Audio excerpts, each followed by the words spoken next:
Hey guys, how are you? This is Teresa Strong-Myrick of T Strong Speaks. I am a tad bit early this evening because I want to make sure that everything is working properly. And I have this mic that I want to try out on you all. So as you're coming in, just say hello. Please tell me hello. Where are you coming in from? You know, all that good stuff. Y'all know what we're talking about. Y'all know what's up. So I'm going to go to the page and make sure that we are good to go, good to go. We are live. That is good. Let me see if we can hear.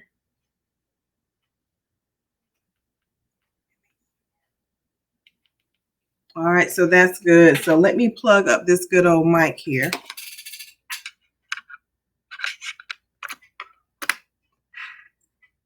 And see what that does for us. Hey, Shabri, how are you, girl? Can you hear me?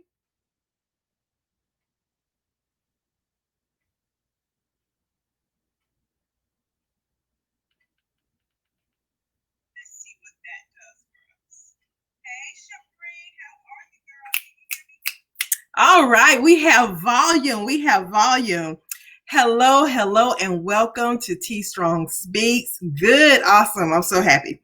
So welcome to my circle. In this circle, we go from living in our hurts to being inspired by them and standing on them. I feel so strongly about that I wrote a book about it. It's called Attacked in Anger, Died in Love. And it is all about how you can turn those hurts of your past into things that can help you in your now. That you don't have to allow that to bring you down, allow it to mess up what's going on with you. I've had so many great conversations about that. I'm so excited tonight because I love our topic. So, finish my introduction, right? So, that book is a number one bestseller, international bestseller. I'm also a certified neurotransformational life coach as well as a speaker. So thank you for coming in. What I love to do is to help you get through your hurts of the past so that you can have a fruitful, a recognizable, an exciting now, a joyful now. So if you haven't been following me, please make sure you're following. So I'm about to move things around. So you're going to hear some things shuffling for a minute here. Y'all, this topic right here tonight, it's a tad bit personal. It is a tad bit personal. I'm going to tell you a little story. So when we've gone through a number of transitions in my marriage, in family, we've had some illnesses. We had a lot of crazy stuff going on, right? And at one point, I just kind of lost myself. And I felt like I needed to figure out not only what was going on with me, but what was wrong with my husband. I needed to go find out what I can do to get him to act right. Can anybody relate to that? Whether it's your boyfriend, whatever your significant other is. I went to counseling, y'all, to figure out how I could fix him. You know what I found out? I found out that I was the issue. Shabri, right? I found out that I was the issue. Because you know what?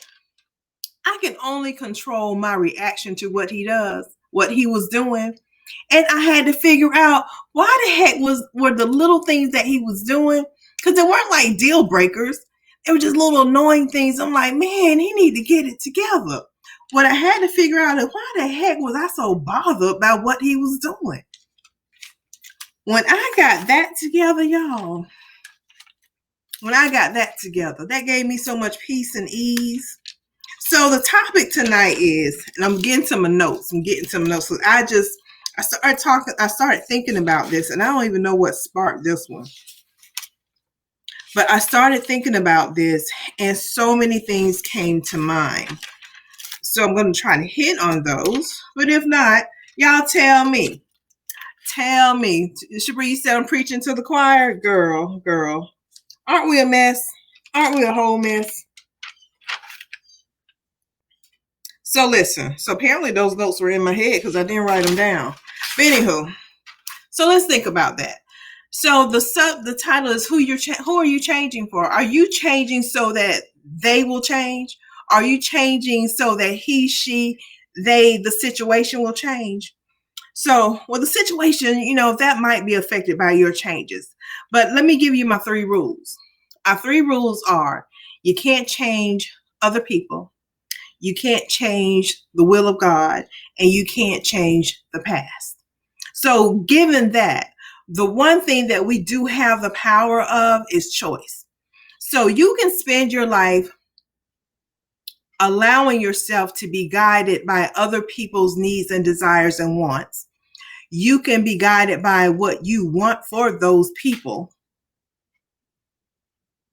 right? So you can be doing all these things so that they will do. There's so many conditions to what I just said. So in the meantime, you have yourself, your abundance. Your abundance is intertwined like a chain with them.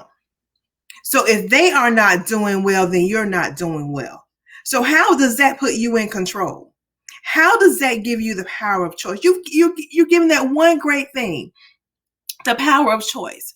You give that choice away when you interlock your desires, your wants with someone else's actions. Ooh, did y'all hear that? You give away your power. So let's think about that. I want you to think about that, because see, this topic right here can go so deep, but we're not going to go that deep tonight. But when you find yourself in a situation, we're going to talk about relationships. We're just going to keep it real since we started there. You find yourself in a relationship that is not serving you. However, you won't leave. You are not content. You're not happy with what the person is doing. You've done the things that you should be doing to take care of yourself and build yourself up. But your non-negotiables, you have relaxed. I ain't gonna deal with nobody who do that. I'm not gonna do this anymore. You've relaxed those non-negotiables. So now they are opportunities for someone to come and do whatever, because you have abandoned your boundaries. Let me talk in boundaries. So you had certain boundaries, but whatever happened, and that person has inched their way over the boundary line a little bit at a time, and now they're way over here over the boundary line, and now you're feeling some kind of way, but you don't want to leave. Is that talking to anybody? Is it just me? Am I the only one who's been through that? So what you do is not adhere to your own boundaries and honor yourself. What you do is you fall into the, I don't want to have to do this again, or I don't want to look like I failed at picking someone again.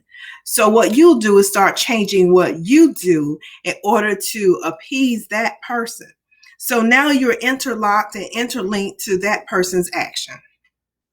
You no longer have control. You no longer have your own, I don't want to say power. I can't think of the word I'm trying to think of. I can't think of the word that I want to use. But you will find yourself interlinked into their stuff. You're giving your power away.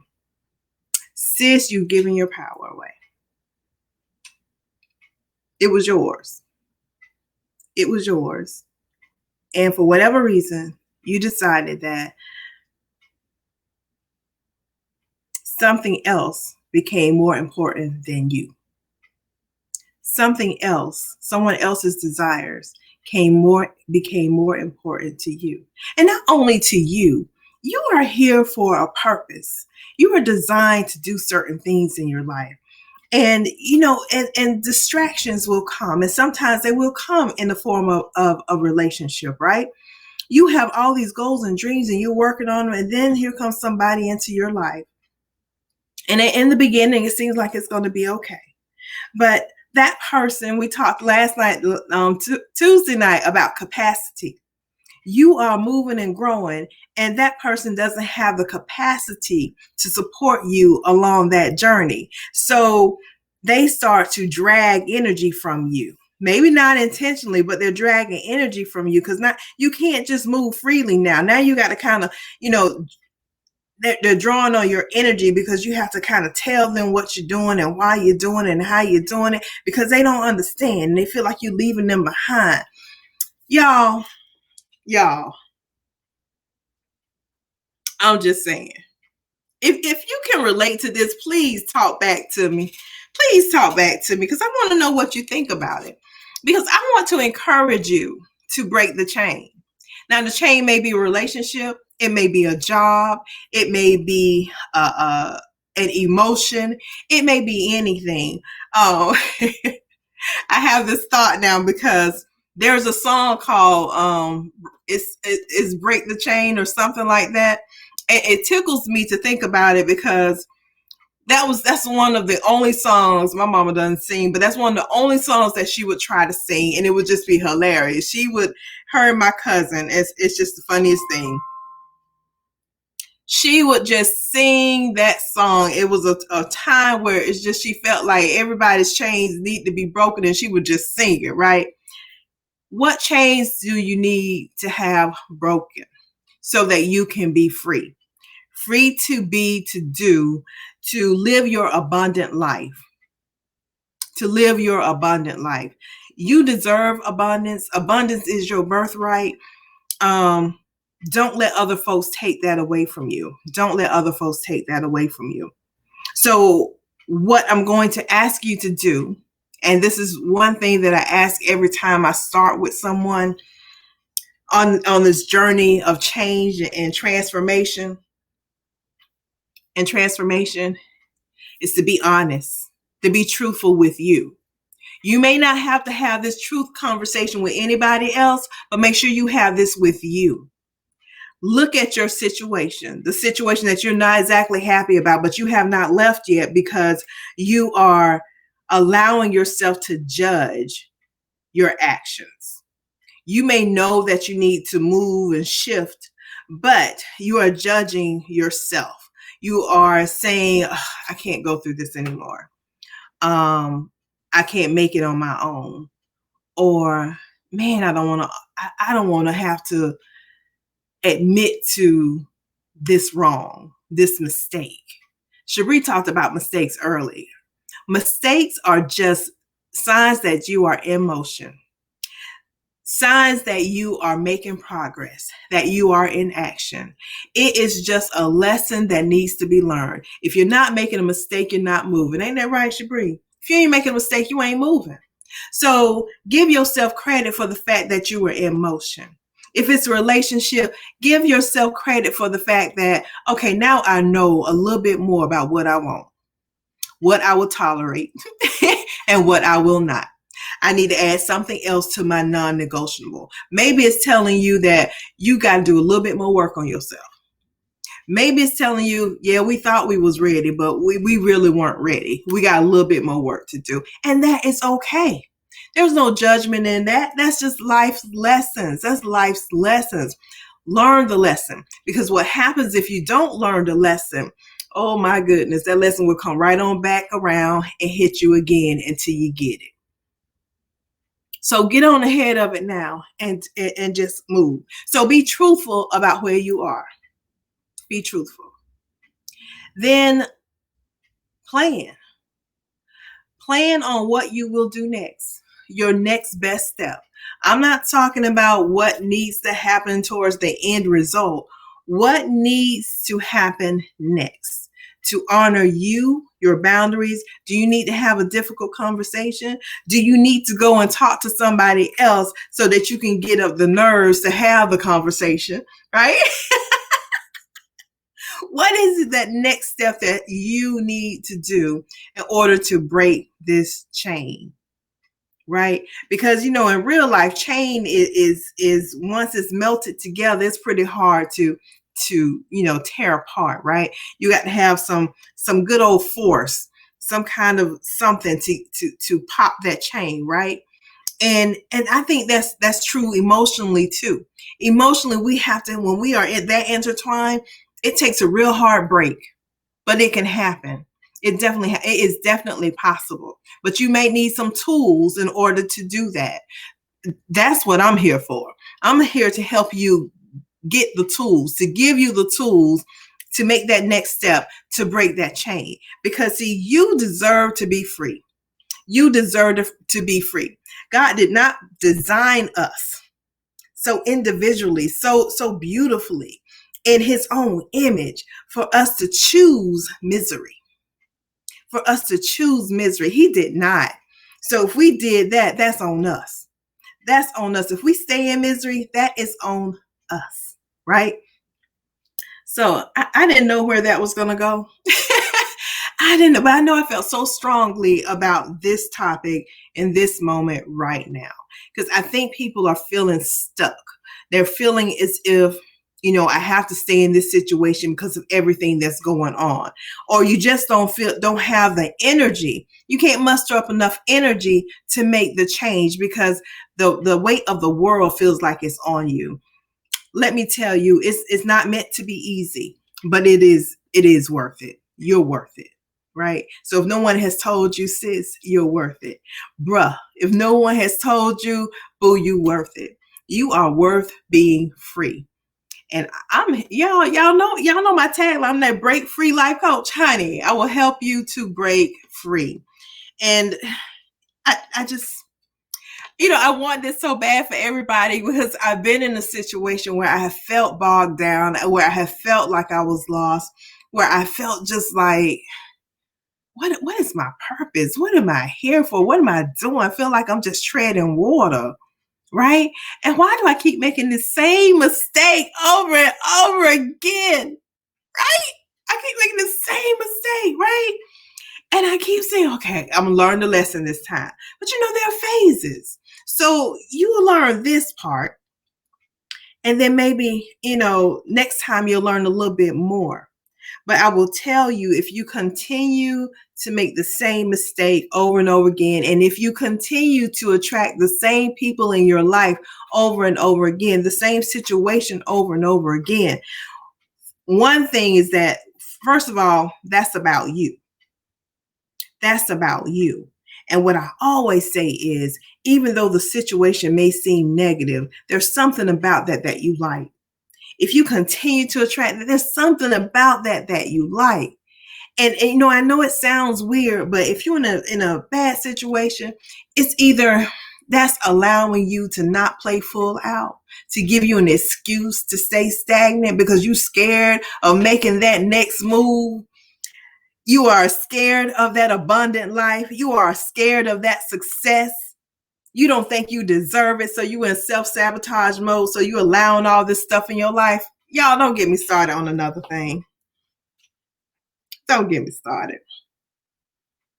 Oh, I think that's it. I think that's enough right there for the night. So next week I'll be back. I got a special request to do just that. I just talked about it, right? I had a request to talk about fear of success. So we're going to tackle that next week. And we're going to talk about fear of success. And I may talk about parenting, or I'm not sure. We'll see what comes up, but I know that's one of them. We'll tackle that next week. Fear of success, because we talked about fear of failure earlier this month, but we're going to tackle that as well, because that's a real thing. That's a real deal thing. And we will sit and self-sabotage unknowingly, so that we don't have to take the risk. We don't have to put ourselves out there and face the possible rejections. What? You don't want to leave people behind. You don't think you deserve it. We're going to talk about that. All right, y'all. Thank y'all for joining. I appreciate you. If this was beneficial to you, please make sure you share it out, because somebody needs to hear it. Somebody else needs to hear it too. I think that's it. I appreciate you all. You all have a wonderful night to you, so that you can be good to others. It starts with you and within. Good night.